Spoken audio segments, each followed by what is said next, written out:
दोस्तों आप चलते हैं अपने नए सेगमेंट की ओर जिसका नाम है क्रीप। देखिए दोस्तों, क्रीप में होता क्या है, अगर हम लोग किसी मटेरियल के ऊपर लोडिंग लगा दें, यानी कि उसको लोड कर रहे हैं, खींच रहे हैं, साथ के साथ टेम्परेचर भी बढ़ाते चलें, तो करते क्या हम लोग, a material is placed at higher temperature. एक मटेरियल को हम लोग हाई टेम्परेचर में प्लेस कर देते हैं एंड इट इज लोडेड। हम लोग क्या करते हैं, एक मटेरियल को हाई टेम्परेचर पर लेकर के जाते हैं और हाई टेम्परेचर पर ले जाने के बाद उस मटेरियल के ऊपर लोडिंग लगा देते हैं, तो उसका जो डिफॉर्मेशन का फिनोमेना होता है उसको हम लोग क्रीप बोलते हैं कि हमारा मटेरियल क्या हो गया, क्रीप कर गया। पढ़ना इसलिए भी ज़रूरी है कि दोस्तों अभी रिसेंट में इंडिया का अपना हम लोगों ने पहली बार गैस टरबाइन बनाया है। Gas turbine material, steam turbine material, इन मटेरियल के साथ एक प्रॉब्लम है कि जब इनको हाई टेम्परेचर पे आप लेके जाते हो तो क्रीप हो जाता है। इसकी वजह से काफ़ी लंबे टाइम तक हम लोगों को अपने खुद के गैस टरबाइन बनाने में प्रॉब्लम हुई थी। रीज़न क्या था, क्रीप था। अब देखिए दोस्तों, होता क्या है क्रीप के अंदर कि क्रीप दो चीज़ों से डिटरमिन होता है। क्या कर रहे हो आप बोल रहे हो कि लोड लगा रहे हो, लोड को आप इंक्रीज कर रहे हो। दूसरी चीज़ आप क्या बोल रहे हो, टेम्परेचर को भी बढ़ा रहे हो। तो देखो क्या बताओ, अगर मैं लोड को बढ़ाऊं तो मेरे डिसलोकेशंस बढ़ेंगे, आप बोलोगे हाँ बढ़ेंगे। अगर मेरे डिसलोकेशंस बढ़ेंगे तो क्या मेरे मटेरियल का डिफॉर्मेशन बढ़ेगा कि घटेगा, आप बोलोगे सर घटेगा, क्योंकि डिसलोकेशन क्या करता है, मटेरियल के डिफॉर्मेशन को स्टॉप करता है। ठीक है, तो लोड बढ़ाने पे डिसलोकेशंस जो होते हैं वो इंक्रीज करते हैं और टेम्परेचर बढ़ाने से हमारा मटेरियल क्या करता है, रिक्रिस्टलाइज करता है। अच्छा, एक और चीज़ होती है, साथ ही साथ टेम्परेचर बढ़ाने से जो यील्ड स्ट्रेंथ होता है मटेरियल का वो भी क्या करता है, रिड्यूस करता है। आइए इसी फिनोमेना को ज़रा देखते हैं डिटेल में होता क्या है। ये तीन स्टेजेस में जो होता है हमारा मटेरियल कभी भी क्रीप करता है। स्टेज 1 ये होता है कि अभी हम लोग का मटेरियल तो केवल यील्ड पॉइंट के अंदर ही है, लेकिन हमने टेम्परेचर को बढ़ा रखा है, तो इनिशियली क्या होता है, इंस्टेंट क्रीप हो जाता है। इंस्टेंट क्रीप क्यों हो जाता है, ड्यू टू हाई टेम्परेचर। ठीक है दोस्तों, ड्यू टू क्या हो जाता है, हाई टेम्परेचर। फिर देखिए दोस्तों, उसके बाद क्या होता है हम लोग का, स्टेज 2 जो होता है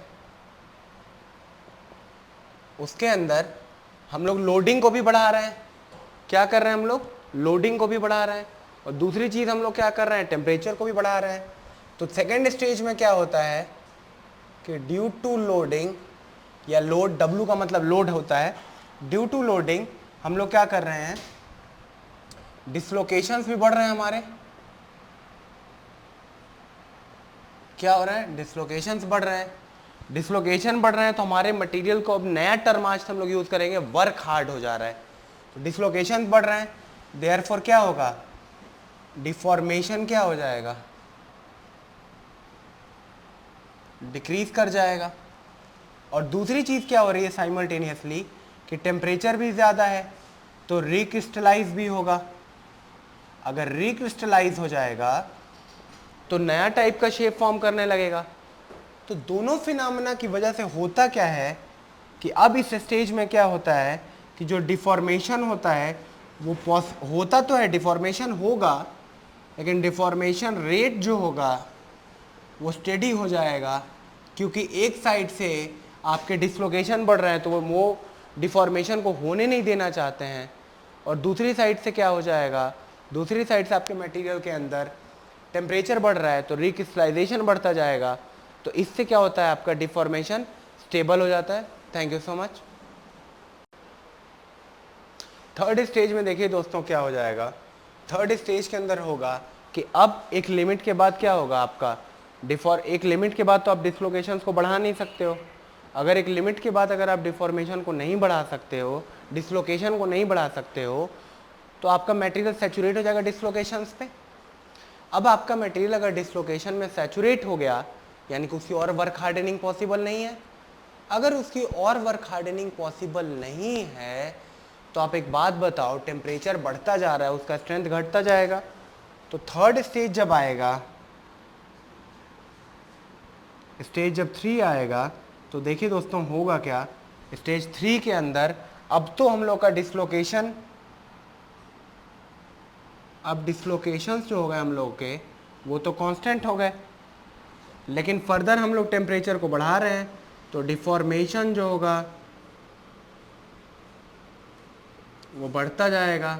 और डिफॉर्मेशन अगर बढ़ता जाएगा तो हमारा मटेरियल क्या करेगा, फाइनली मटेरियल क्या कर जाएगा, क्रीप कर जाएगा, यानी कि आपका मटेरियल फेल कर जाएगा। देखिए दोस्तों, अब इस ग्राफ को हम लोग, इस पूरे स्टेजेस को, तीनों स्टेज जो हम लोगों ने लिखा है, इसको एक बार ग्राफ पे प्लॉट कर लेते हैं।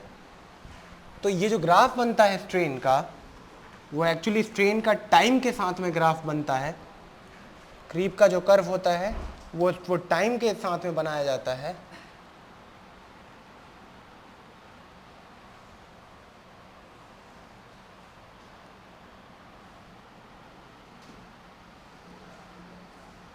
ठीक है, ये जो ग्राफ होता है वो स्ट्रेन के साथ बनाया जाता है। ये देखो, अगर आप आपका ऑर्डिनेट पे हम लोगों ने स्ट्रेन को प्लॉट किया और एब्सिसा पे हम लोगों ने टाइम को प्लॉट किया,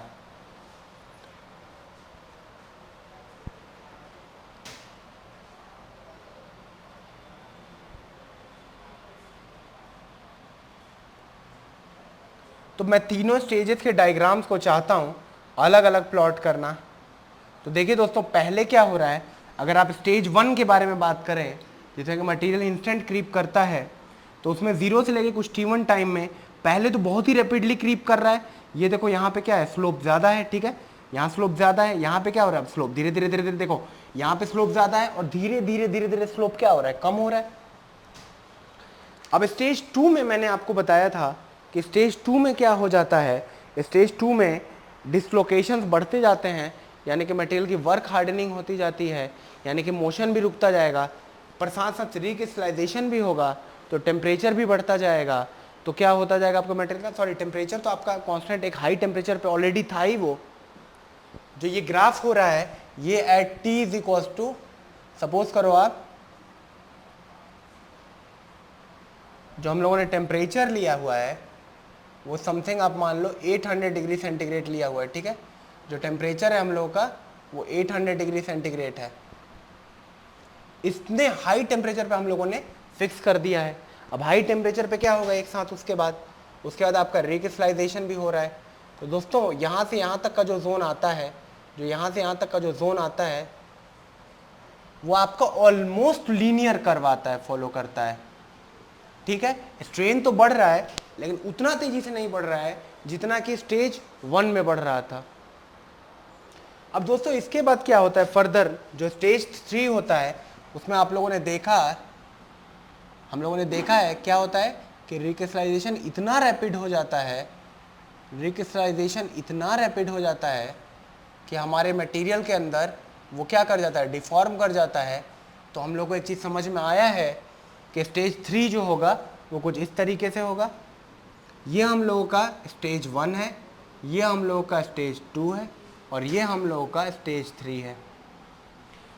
अब दोस्तों मैं एक और इसी में फिनोमेना लगा रहा हूँ कि टेम्परेचर को मैं अचानक से फर्दर इंक्रीज कर देता हूँ। अब मैं T1 की वैल्यू 800 ना रख करके T2 की वैल्यू को यूज़ कर दे रहा हूँ 900 डिग्री सेंटीग्रेड अगर मैं कर देता हूँ। तो देखिए दोस्तों मेरा कर्व कैसे आएगा इस केस में, मेरा कर्व जो होगा उसका देखो कम टाइम में ही वो स्टेज 1 को कर लेगा गेन। स्टेज 1 को गेन करने के बाद मेरा मटेरियल क्या करेगा, वो लीनियरली जाएगा। मेरा मटेरियल क्या करेगा, ये स्लोप इंक्रीज नहीं कर रहा है, स्लोप कांस्टेंट रहेगा। और उसके बाद क्या होगा, थर्ड स्टेज में मेरा मटेरियल जो होगा क्या करेगा, इंस्टेंट क्रीप करेगा। तो ये तो हो गया T2। और दोस्तों इसके बाद अगर मान लो कि मैं लास्ट में क्या कर देता हूँ, T3 की वैल्यू को 1000 डिग्री सेंटीग्रेड कर देता हूँ, तो दोस्तों जो मेरा कर्व बनेगा तो कुछ ऐसा आएगा। ये मेरा T1 के लिए था, ये मेरा T2 के लिए था। इस स्टेज में क्या होगा कि फिर से फर्दर वो लीनियर ग्राफ जाएगा और फिर क्या करेगा, वो इंस्टेंट क्रीप कर जाएगा। तो इस तरीके से हम लोगों ने क्या देखा, ये 3 अलग अलग टेम्परेचर से मटेरियल का क्रीप का बिहेवियर को देखा। और यहाँ पे हम लोगों ने एक चीज़ पाया है कि जब T3 greater than T2 greater than T1 होता है, तो अगर टेम्परेचर को हम लोग बढ़ाते जाएंगे तो number of stages in creep curve क्या करेगा, डिक्रीज करेगा। और साथ के साथ क्या करेगा, जो curves will become more steeper. Curves हम लोग क्या करेंगे, और ज़्यादा स्टीप होते जाएंगे। और ये जो था हम लोग का, ये जोन 2 था, ये जोन 3 था और ये जोन 1 था। इसके मैकेनिज्म को हम लोगों ने अच्छे तरीके से समझा। और अब अपकमिंग लेक्चर्स में दोस्तों हम लोग फर्दर मैकेनिकल टेस्टिंग का अलग टॉपिक के बारे में स्टडी करेंगे। Thank you so much.